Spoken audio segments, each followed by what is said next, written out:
Durante o final do século XX, um pesquisador e médico australiano surpreendeu o mundo a identificar as razões do extermínio da tribo Forbes. Ele chegou à conclusão que havia sido devido a uma gargalhada mortal. Kuru é o apelido para uma doença rara, mas mortal, em que uma infecção no tecido cerebral faz com que o paciente gargalhe até a morte. Muito antes do século XX, na verdade, os gregos registram os perigos associados às gargalhadas involuntárias, ou às muitas gargalhadas. Gargalhar mortalmente é um desses perigos. Como um dos maiores contrastes que a vida humana pode apresentar, esses literalmente morrem de tanto rir.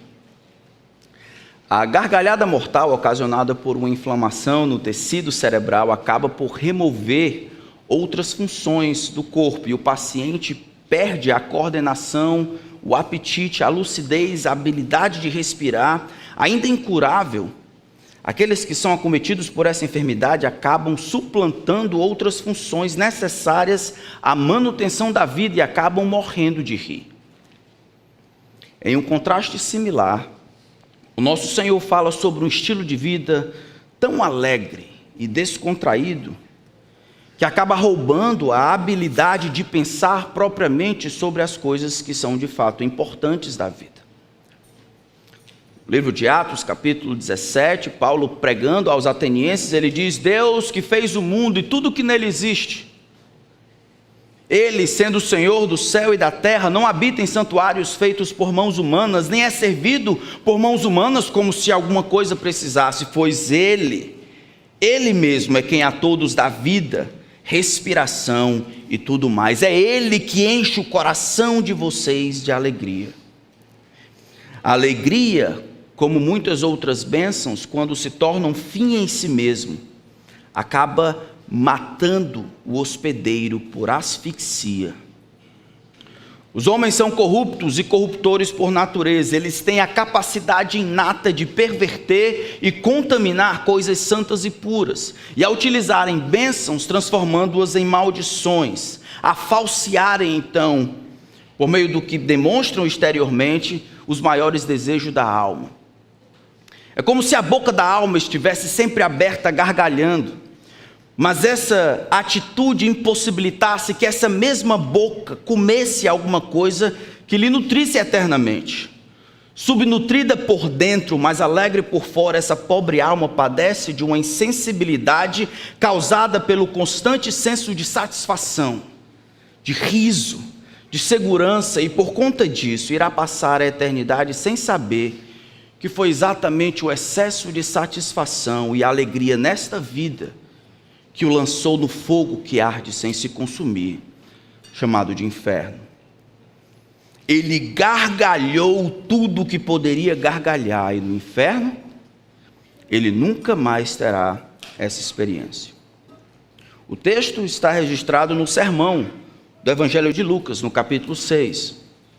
E esta é a segunda parte. Evangelho de Lucas, no capítulo 6, Jesus inicia falando a uma multiplicidade de pessoas. Então acompanhe a leitura. Lucas capítulo 6, versículo 17 em diante.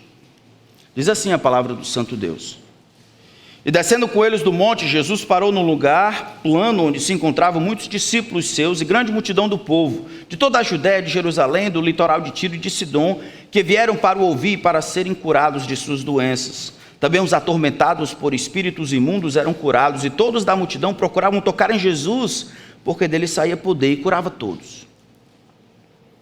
Então, olhando para os seus discípulos, Jesus lhes disse: Bem-aventurados são vocês, os pobres, porque o reino de Deus é de vocês. Bem-aventurados são vocês que agora têm fome, porque serão fartos. Bem-aventurados são vocês que agora choram, porque hão de vir. Bem-aventurados são vocês quando as pessoas os odiarem, expulsando da sua companhia, insultarem, rejeitarem o nome de vocês como indigno por causa do Filho do Homem. Alegrem-se naquele dia, exultem, porque grande é a recompensa de vocês no céu. Porque os pais dessas pessoas fizeram o mesmo com os profetas. E agora o nosso texto. Mas ai de vocês, os ricos, porque vocês já receberam a consolação. Ai de vocês que agora estão fartos, porque vocês vão passar fome. Ai de vocês que agora estão rindo, porque vocês vão lamentar e chorar. Ai de vocês, quando todos os elogiarem, porque os pais dessas pessoas fizeram o mesmo com os falsos profetas. Vamos orar, irmãos.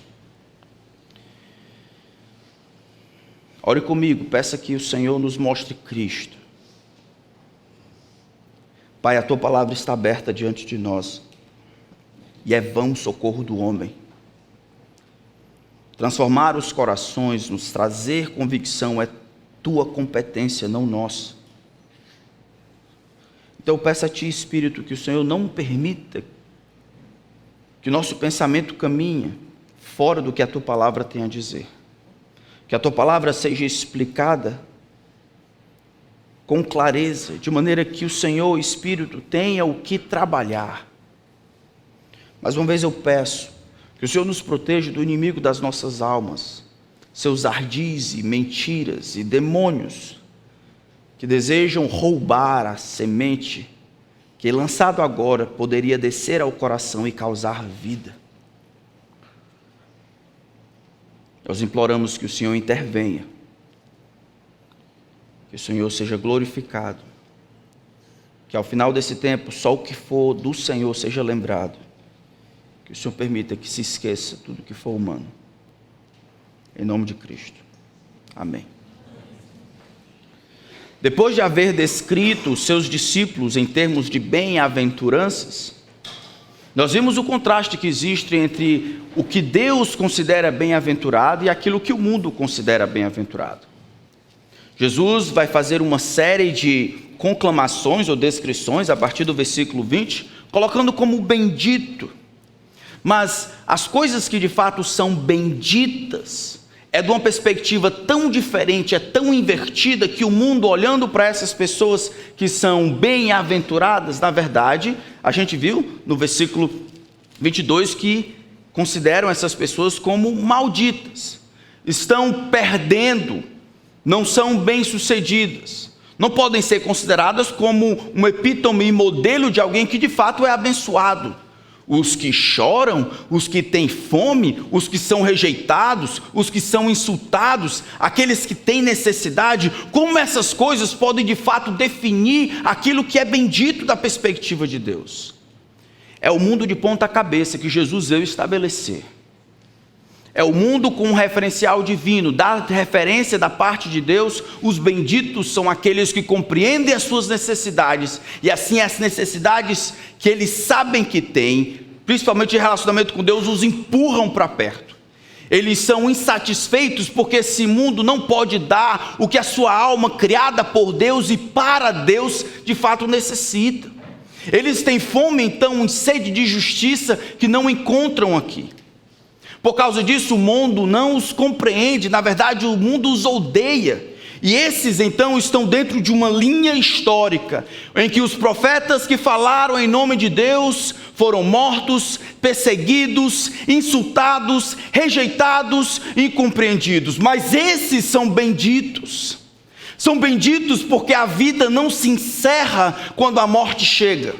São benditos porque eles viveram isso por causa da sua relação com o nome de Cristo.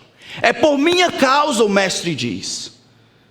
Em relação a mim, que o Mestre diz, que vocês estão sofrendo essas coisas, então alegrem-se. A recompensa de vocês será grande. Mas Jesus tem algo a dizer também para os outros. Lembra que, como nós vimos no versículo 17 até o versículo 19, tem uma turma lá, tem os seus apóstolos, como sua audiência, tem os curiosos que estão lá para serem curados, e tem discípulos. Tanto discípulos seguidores, alunos, como discípulos que estão lá para ver qual é. Discípulos temporários, alunos, pessoas com uma certa curiosidade, não necessariamente dispostos a tomar a cruz e seguir a Cristo, mas querendo aprender o que está acontecendo aí. A audiência de Jesus naquela época é uma audiência, de novo, eu digo, como essa aqui.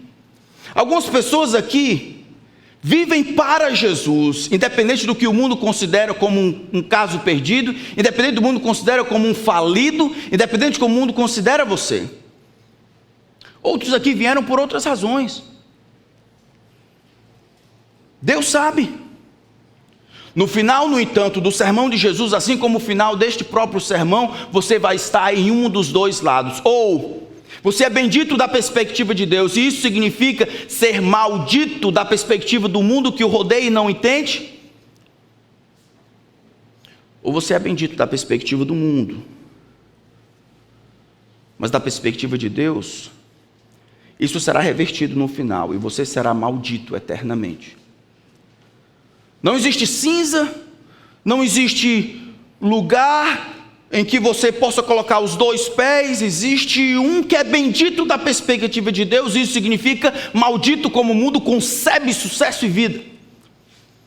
Existem aqueles que se apropriam das bênçãos normais que o grande Deus concede aos homens, como riqueza, como consolo, como comida, como alegria, e abraçam isso como fim em si mesmo, e tornam essas coisas os seus tesouros. E onde está o seu tesouro, está o seu coração. Serão malditos eternamente.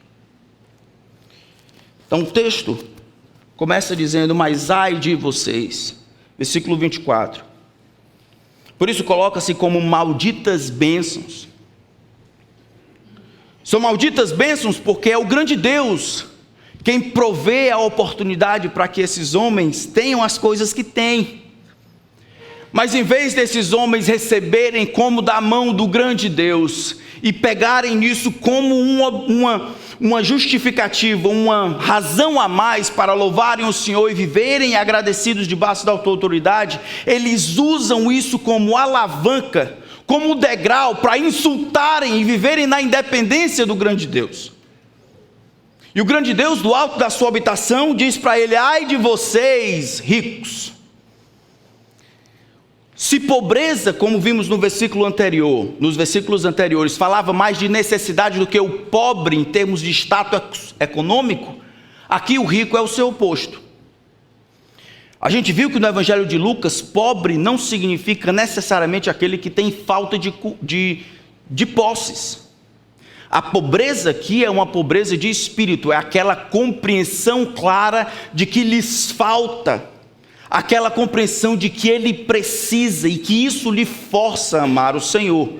Nós vimos isso tanto um Mateus, um Levi, vimos isso um Zaqueu, que são exemplos de pobres, que estão fora daqueles que as pessoas achavam como pessoas amoráveis, Jesus trazendo eles para dentro. Aqui os ricos são aqueles que de alguma forma, eles, ao invés de serem necessitados, na verdade, eles são autossuficientes. Eles têm essa compreensão de autossuficiência. Talvez um esclarecimento precisa ser feito aqui. Jesus não está ensinando moralidade. Ele não está ensinando as coisas que eu e você, como discípulos, devemos fazer. Ele não está dizendo que você tem que chorar para poder rir. Ele não está dizendo que você tem que ir para poder. Jesus está descrevendo, ele diz: bem-aventurados que são. Bem-aventurados que são. Significa que Jesus não está dizendo um caminho que os discípulos precisam percorrer para herdarem no futuro a vida eterna. Ele está descrevendo o que os discípulos são por causa do seu relacionamento com Deus e por causa disso, o que eles terão no futuro. Aqui da mesma forma. Jesus não está falando de uma atitude simplesmente. Uma atitude, um ato que você faz de comer e ficar farto. Jesus não é contra você estar satisfeito com as suas refeições e até agradecer. Não está contra a alegria que nós temos ao batizar um filho, ao conseguir comprar uma casa, ao vencer em determinado vestibular, essas outras coisas. Jesus não está contra isso. Não são os pontos, mas é o estilo de vida, é a ideia de que essas coisas são conseguidas por mim. A recompensa da vida, o ponto alto da vida, o valor da vida está nessas coisas. Eu estou alegre por causa disso. Essa é a fonte da minha alegria. esse estilo de vida independente, esse estilo de vida que tira Deus como a causa primária de toda felicidade, de toda alegria, é o que ele está dizendo, não dá certo. Então Jesus não está falando de pontos isolados aqui. Ele está descrevendo os discípulos e aqueles que não são. Não está dizendo o que eles devem fazer. Eu não estou dizendo para você o que você deve fazer. O que Jesus está dizendo é que hoje, caso o teto caia e você não chegue em casa, por Cristo você pode ir para o céu. Mas se hoje o chão se abrir, você vai ser engolido vivo ao inferno. Porque não tem ninguém que cubra você, alguém justo o suficiente que cubra você. Hoje, os homens ou vivem para Cristo, à espera dele, hoje, agora, estão debaixo de severa condenação. Você escolhe o que fazer com isso. Mas é Jesus quem está dizendo. Ai de vocês, os ricos, ai de vocês que são autossuficientes. E Jesus fala então dessa maldita autossuficiência.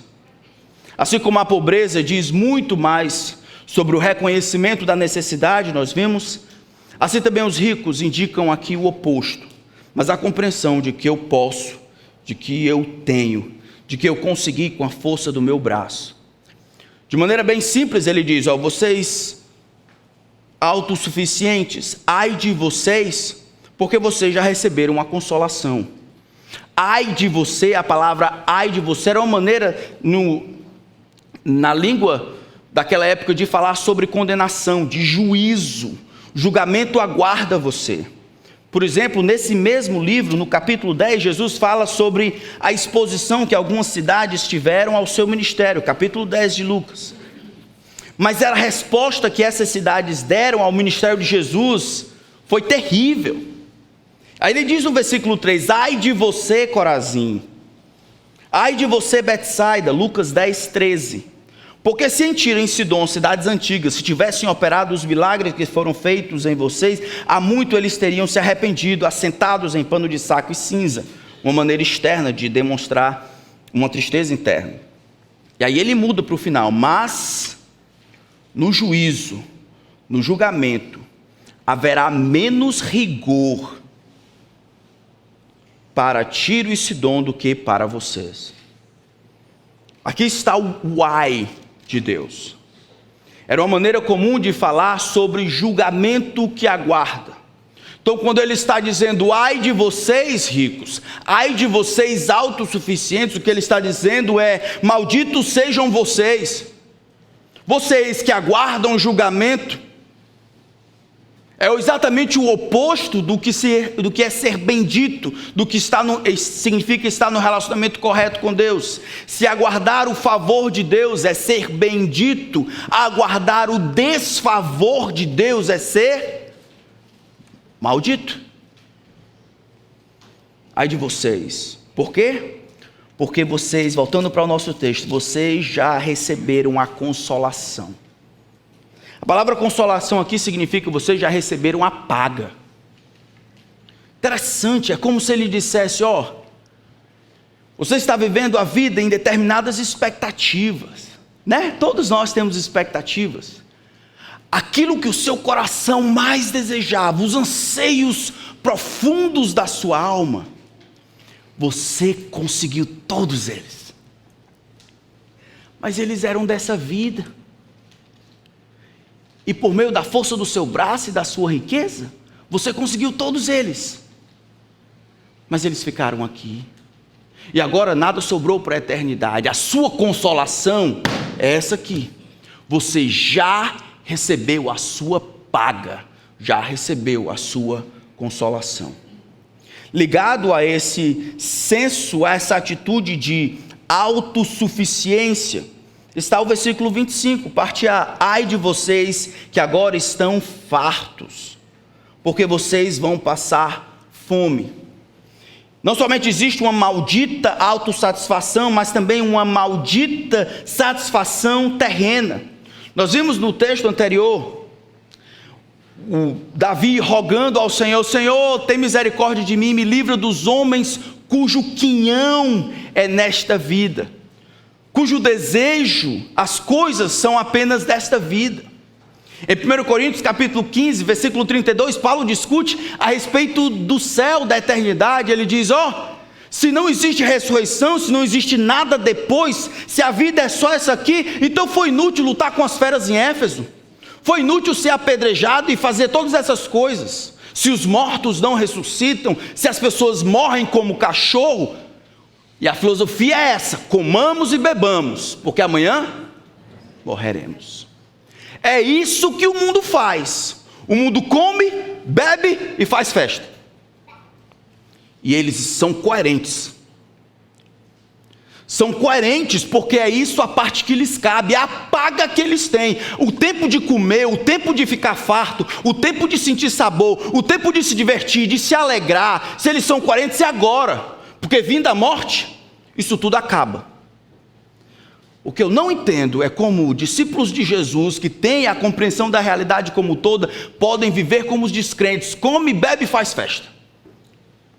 Não conseguem chegar para orar pelos irmãos, por exemplo, mas surge um aniversário, um batismo, qualquer coisa, estou lá.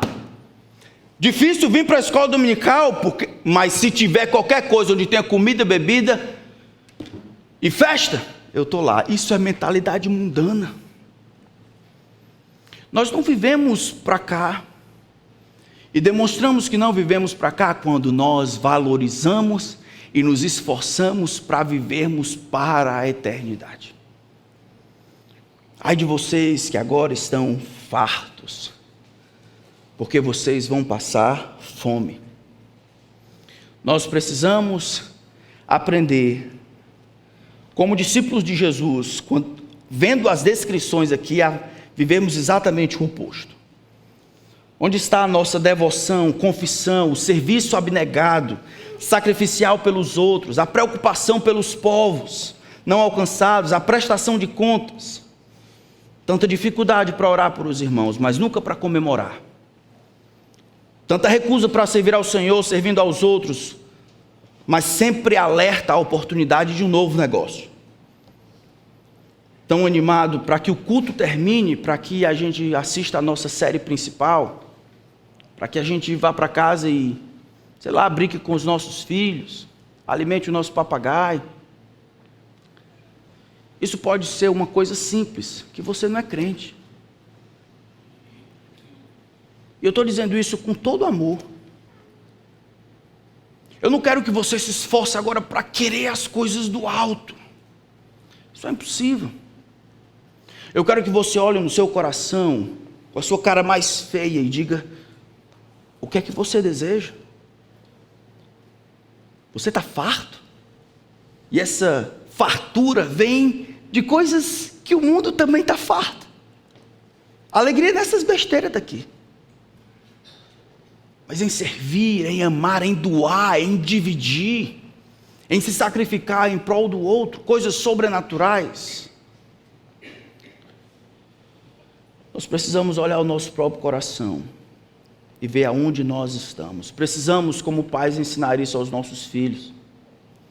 Precisamos ensinar as verdades eternas. Eduquem os seus filhos para a verdadeira vida.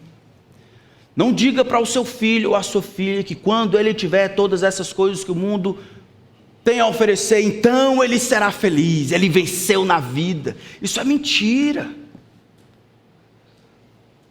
Os filhos têm tempo para tudo. E aí as mães e os pais estruturam a vida dos meninos para eles vencerem na vida. Eles não conseguem ter um estudo bíblico, não conseguem ter um discipulado, não conseguem ter um encontro, um aqui e acolá, porque tudo, o menino tem que aprender tudo para ele vencer na vida. Eu não estou falando de responsabilidade dos pais. Não estou falando que a gente tem que criar os meninos para serem preguiçosos ou não para serem o melhor que podem na escola, mas isso nunca deve ser tratado como tesouro, nunca. Porque isso é inverter o que Deus tem dito em sua palavra. Essas coisas são pontes, essas coisas são só ferramentas. Nunca a razão pelas quais nós vivemos. para usufruirmos dessas coisas.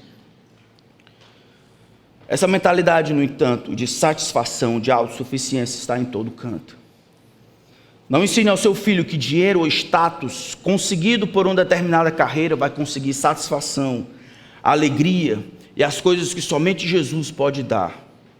Ensine aos seus filhos, quando o tempo chegar, que mais importante do que casar com alguém ou encontrar alguém que tenha dinheiro, é encontrar alguém que ame o Senhor, que o ajude a servir o Senhor. E tudo que não é isso é mundano. Não quero saber se funciona, eu quero saber se é o que Deus tem dito e ensinado em sua palavra. Ai de vocês, malditas autossuficiência, ai de vocês, o que abraçam essa maldita fartura ou satisfação terrena. E ele continua, ai de vocês que agora estão rindo, ai de vocês que agora experimentam essa maldita alegria. Não é que a alegria é em si ruim, mas a alegria é elevada a um ponto de centralidade. Eu vivo para ter isso. Esse senso de completude e satisfação nas coisas desta vida. Encontrar na própria vida razões suficientes para feliz e estar completo consigo mesmo. Eu quero ver uma ilustração disso no próprio Evangelho de Lucas. Por favor, passem umas páginas. Evangelho de Lucas, no capítulo 16, nós temos um homem que esboça na vida tudo isso. Essa autossatisfação, essa maldita alegria, essa autossuficiência, maldita alegria e também essa satisfação terrena. Lucas capítulo 16, prestem atenção. Lucas 16, verso 19. Ora, Jesus conta essa história. Ora, havia certo homem rico. E por aqui não tem nenhum problema.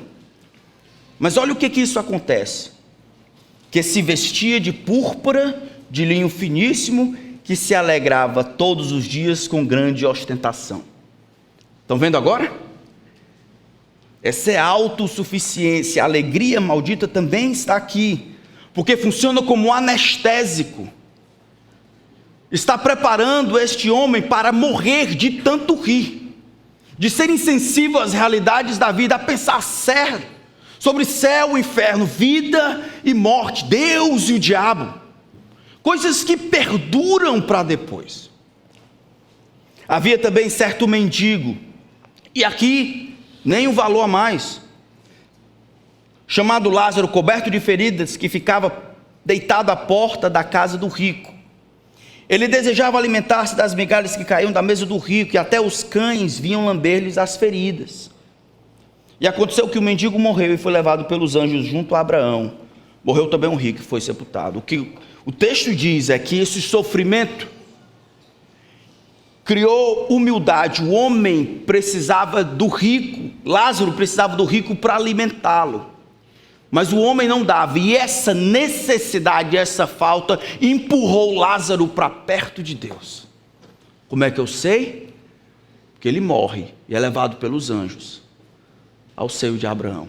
A morte nivela todo mundo. Mas tem mais, versículo 23, ele diz, no inferno, estando em tormentos, o rico levantou os olhos e viu ao longe Abraão e Lázaro junto dele, então gritando disse, Pai Abraão, tem misericórdia de mim, e manda que Lázaro molhe a ponta do dedo em água e me refresque a língua, porque eu estou atormentado neste fogo. Mas Abraão disse, filho, lembra-te de que você recebeu os seus bens durante a sua vida. O que é isso? Apaga a consolação que Jesus estava dizendo, bem-aventurado, ou ai de vocês ricos, porque vocês já receberam a consolação. Está aqui a ilustração. Oh meu filho, tudo que você considerou de fato bom, tudo que você atribuiu, isso é importante, isso é benéfico, tudo que é bem como valor, você recebeu.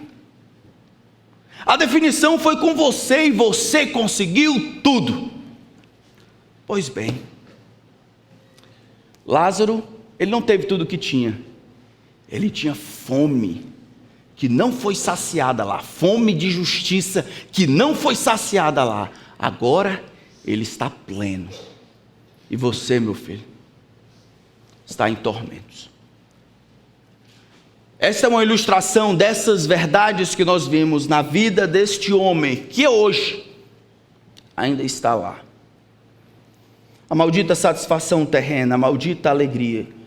Jesus fala também de uma maldita popularidade. Versículo 23, ele diz: ai de vocês, quando todos os elogiarem, que é exatamente o oposto do que ele falou no versículo 22. Bem-aventurados quando as pessoas odiarem, expulsarem de sua companhia, insultarem e rejeitarem o nome de vocês como indigno, por causa do Filho do Homem. E malditos sejam vocês, ai de vocês, quando todos os elogiarem. E aqui ele fala de uma popularidade.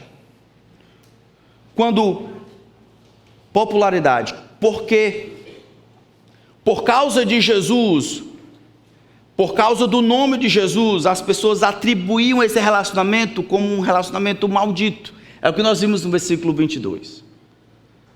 Mas este homem aqui descrito, ele goza de elogio porque não tem um relacionamento com Cristo. E eles se abraçam, eles estão de mão dadas. Ele diz até, porque os pais dessas pessoas que elogiam vocês, que falam bem de vocês, fizeram a mesma coisa com os falsos profetas do passado. Jesus olha para a vida dos profetas verdadeiros, que viviam e falaram em nome de Deus, e a maneira como as pessoas reagiram, com perseguição, com insulto, e compara com os falsos profetas e a maneira como o mundo os considerou. No texto de Jeremias, talvez capítulo 5, talvez seja o mais claro, Jeremias profetiza 500 anos antes de Cristo, durante uma época em que o final do reino de Judá, onde Deus vai lançar o povo para fora por causa dos seus pecados.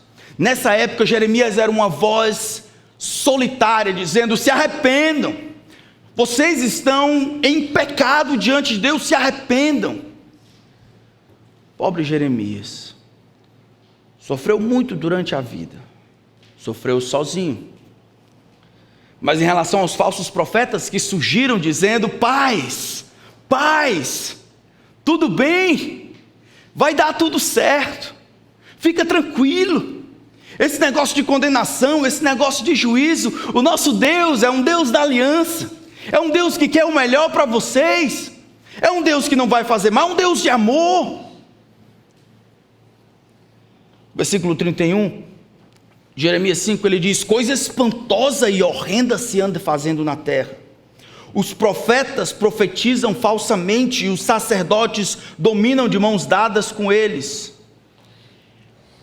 Ele diz: e é o que o meu povo gosta de ouvir. Porém, o que é que vocês farão quando o fim chegar? Os falsos profetas, aqueles que trazem descrédito à palavra de Deus, aqueles que pregam somente paz no lugar onde não há paz, esses sempre serão benquistos por esse mundão. Os profetas da parte de Deus, aqueles que falam em nome de Deus, que falam a verdade de Deus, eles sempre serão perseguidos. Talvez seja uma das razões porque você não gosta de mim. Talvez seja uma das razões porque você não está gostando do que está ouvindo. Essa é a verdade de Deus. Isso aconteceu no passado, acontece agora. Eles mentem, esses falsos profetas, dizendo que haverá paz se você frequentar uma igreja regularmente. Mentem os que dizem que a igreja é uma comunidade terapêutica. Mentem os que dizem que no final vai dar tudo certo, os que dizem que em relação às coisas espirituais você está bem porque você está tentando, fazendo o seu melhor. Dizem aqueles que falam que você nasceu para vencer. Mentem os que dizem que você é uma pessoa boa, sempre foi e sempre será. Mentem os que dizem que a piedade dos seus parentes é suficiente para você. Mentem os que afirmam que o importante é ser feliz. Eles mentem. E no final, os que falam e os que acreditam no que ouvem perecerão eternamente. Se vocês perceberem bem, todos esses ais que nós vimos aqui, eles carregam um aviso. Um aviso sobre o que aguardar no futuro. Ai de vocês os ricos. E o verbo depois vai para o futuro. Vocês já receberam a recompensa. Tá. Ai de vocês que agora estão fartos. Vocês vão passar fome. Vocês que estão rindo, vocês vão lamentar e chorar quando os homens elogiarem vocês. O julgamento de Deus, então, por meio dessas imagens aqui, é descrito de maneira muito séria. E eu quero que vocês prestem atenção. Essa ideia de religião, eu estou dizendo o que Deus tem dito aqui. O inferno é descrito como um lugar onde não existe consolação. A consolação desses aqui já aconteceu em vida. O verme não morre, Jesus fala, e o fogo não se apaga. Sem consolo, sem descanso, sem esperança, sem bondade, sem saída. O texto também diz que o juízo ou o julgamento que deve vir é a falta de insaciedade ou satisfação. É como um estômago sempre roncando, uma barriga sempre vazia. O inferno é um lugar também de choro e ranger de dentes. Marcos 13 diz que o Filho do Homem enviará os seus anjos, eles lançarão na fornalha ardente, onde haverá choro e ranger de dentes. O inferno é um lugar de solidão e rejeição divinas. O destino final dos que viveram na independência, religiosos que se acharam pessoas boas para ganharem a salvação pelo mérito, ou depositaram todas as suas fichas nesse mundo, satisfeitos nessa era, fartos dessa era, felizes nessa era, irão perecer eternamente. Eles morrerão de tanto rir. Essas bênçãos deveriam funcionar como razões para promover a gratidão a Deus, mas funcionam como adubo para a religiosidade e a impiedade. Eles ficarão tão entusiasmados com as coisas desta vida que esqueceram de considerar a eternidade. A história é mais ou menos assim. Esse tipo de homem, como nós vimos aqui, em algum momento, quando chamarem a senha dele, inevitavelmente esse homem deve devolver o sopro de vida que lhe foi emprestado pelo Criador. Não se importa se dirigindo, escovando os dentes, trabalhando, doente ou com saúde, na sala de casa ou na sala do hospital, aos homens está ordenado morrerem uma só vez, vindo depois disso o juízo. Então esse homem alegre, satisfeito, popular e autossuficiente abre os olhos na eternidade escura e horrenda.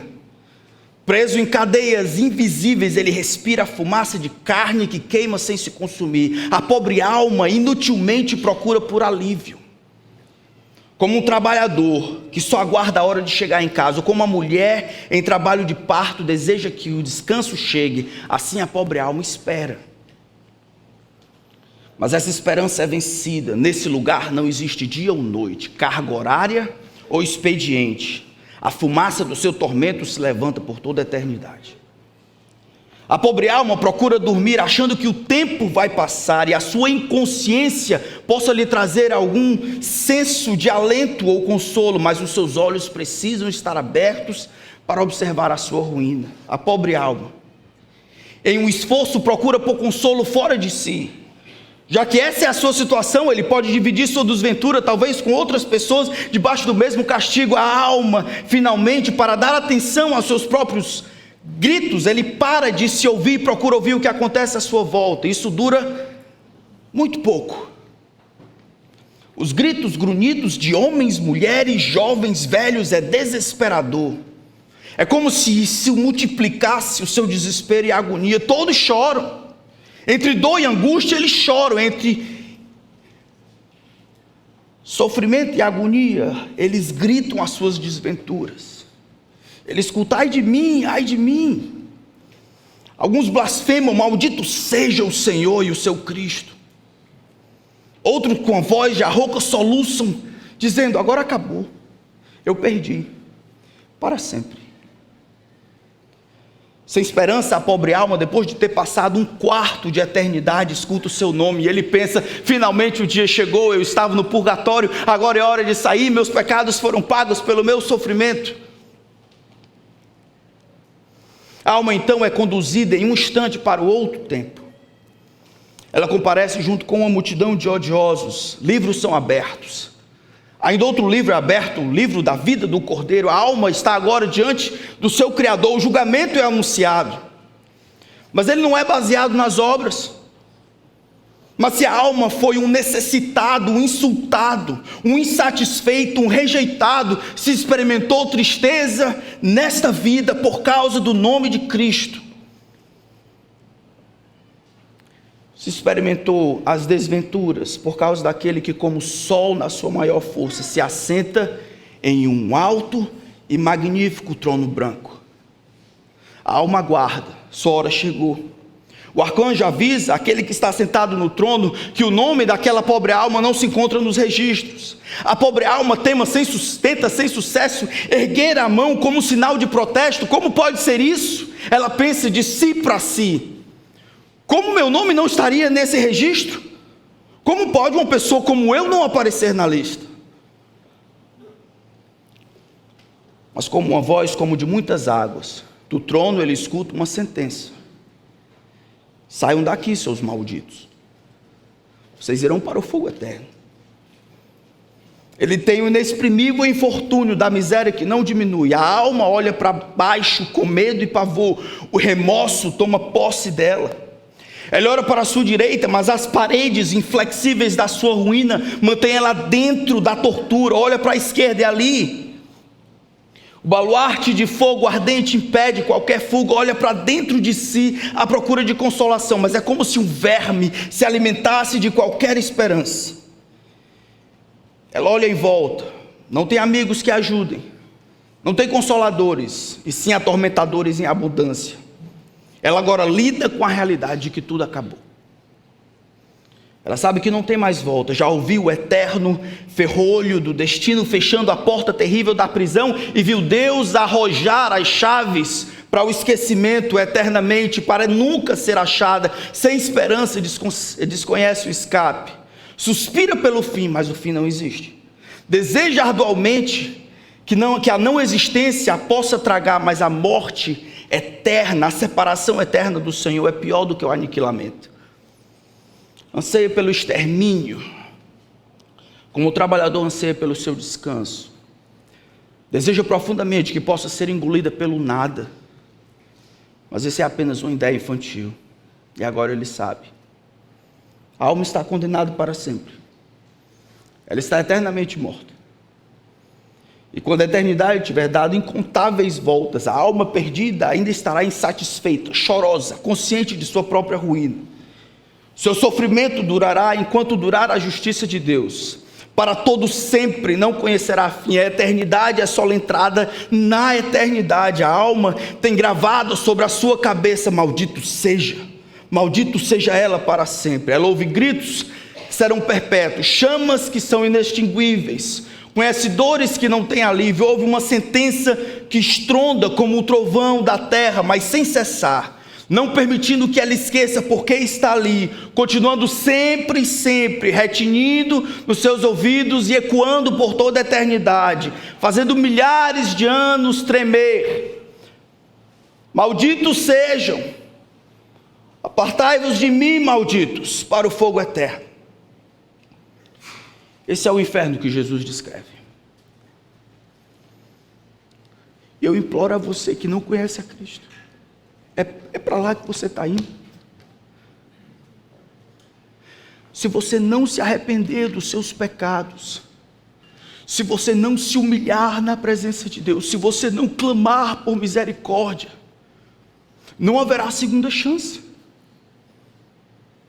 O grande Deus que olha e vê você, terá você como o culpado.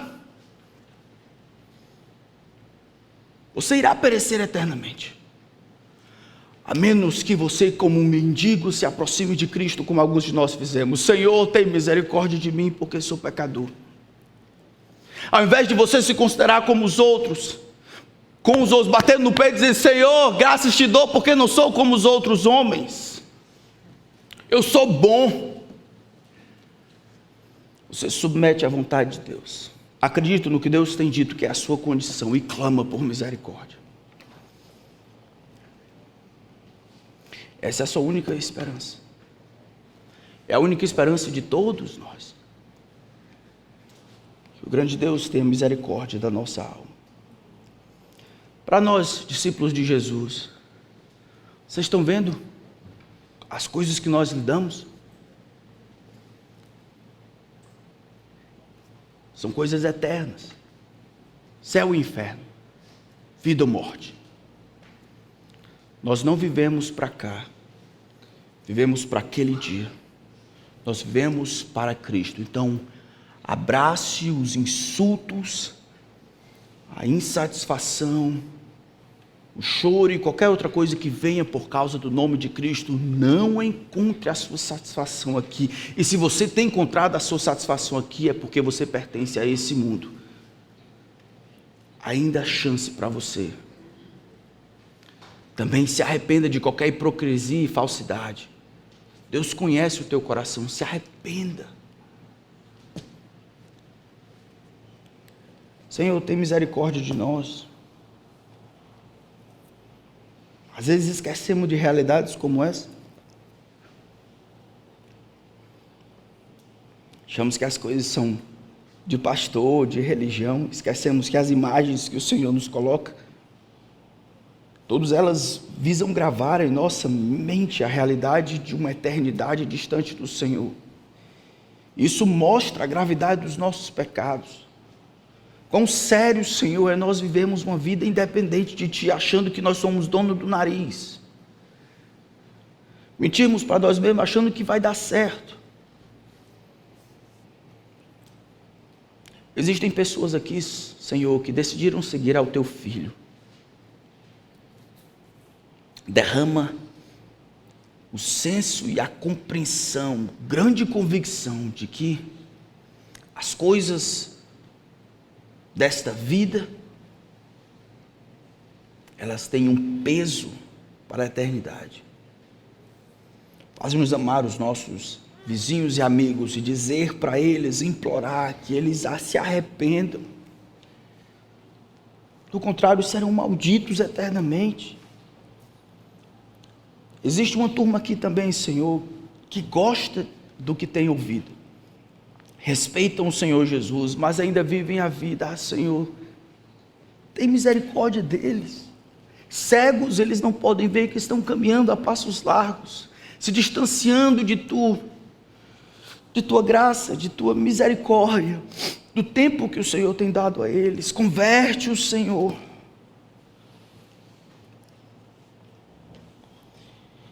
Eu sei que tem uma turma que acham que são convertidos, porque vêm à igreja aos domingos. Mas tem mais alegria na roda de amigos, comendo e bebendo, do que no culto consagrado ao Senhor. Mostra-lhe que eles estão mentindo para si e para Ti. Revela pecado em seus corações, que eles não desçam, enfrentem o juiz, confiados em uma religiosidade vazia. Eles têm um relacionamento contigo, possível apenas por Cristo, não por uma igreja, não por um pastor, mas por Cristo. Salva-os, Senhor, salva-os da ira, da Tua própria ira, em nome de Cristo, amém.